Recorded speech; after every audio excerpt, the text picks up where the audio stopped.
હવે વાત કરીએ દાખલા નંબર 5ની. ત્રિકોણની બાજુઓ 12:17:25 પ્રમાણમાં હોય, તેની પરિમિતિ 540 સેન્ટીમીટર હોય તો તેનું ક્ષેત્રફળ શોધો. તો સૌથી પહેલાં તો અહીંયા 5મા દાખલાની વાત કરીએ. અહીંયા પ્રમાણ આપેલું છે.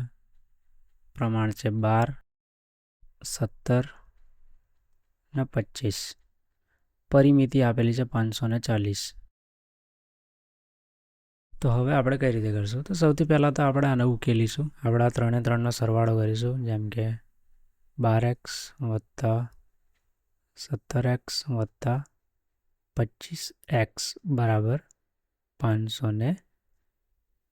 બરાબર. તો આપણે આ 3 3નો સરવાળો કરીશું. 12 + 17 + 25.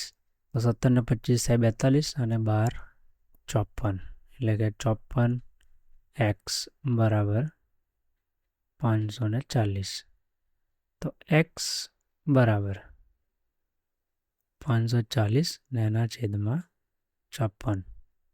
તો x બરાબર થશે 10.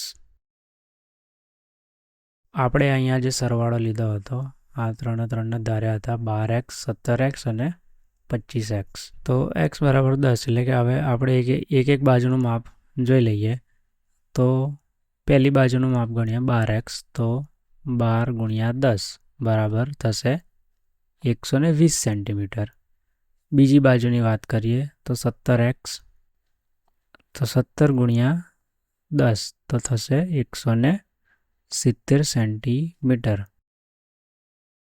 25x બરાબર 25 × 10 બરાબર થશે 250 સેન્ટીમીટર. જો 3 3નો આપણે સરવાળો કરશું તો આપણને મળશે 540 સેન્ટીમીટર. એટલે કે આ થઈ પરિમિતિ. બરાબર. ઓલરેડી પરિમિતિ આપેલી હતી 540. તો ડાયરેક્ટ આપણે આની પહેલાં આપણે શોધી કાઢીએ અર્ધ પરિમિતિ. અર્ધ પરિમિતિ એટલે કે પરિમિતિ એના છેદમાં 2.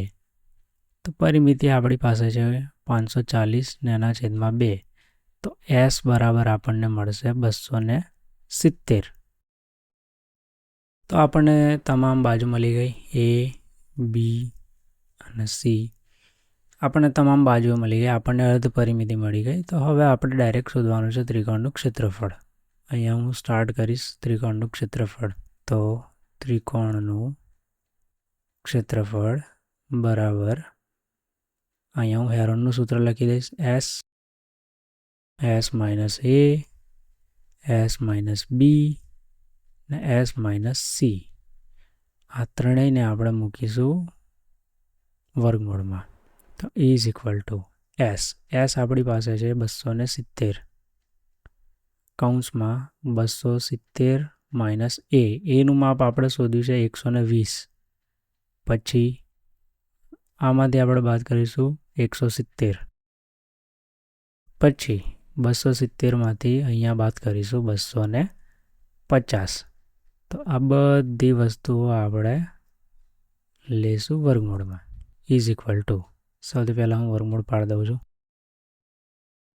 તો 270 ના 270. હવે કરીશું બાદબાકી. 270માંથી 120 જાય તો અહીંયા બાદબાકી કરતાં આપણને મળશે 150. અહીંયા આપણને બાદબાકી કરતાં મળશે 100.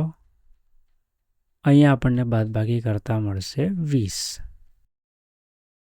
ઓકે. તો હવે આપણે અહીંયા ગુણાકાર કરવો પડશે. ગુણાકાર ખૂબ લાંબો થશે. આનો જવાબ આવશે તો કે તો આ તમામનો ગુણાકાર કરતાં મળશે 81 અને 6 મિનિટ. એટલે કે એકમ, દશક, 100, 1000, 10,000, લાખ, 10 લાખ, કરોડ. એટલે કે 8 કરોડ 10 લાખ આપણને જવાબ મળશે. હવે આનું આપણે અહીંયા વર્ગમૂળ કાઢીશું. તો વર્ગમૂળ આપણી પાસે આવશે 9000 સેન્ટીમીટર સ્ક્વેર. અહીંયા વચ્ચે જો હું કદાચ એક વધારાનો સ્ટેપ લખું તો અહીંયા 81ના 2 ભાગ થાય છે. 81 એટલે કે 9નો વર્ગ ગુણ્યા આ થશે 1000નો વર્ગ. 9નો વર્ગ અને આ 1000નો વર્ગ થશે. તો અહીંયા 9નો વર્ગ ગુણ્યા 1000નો વર્ગ.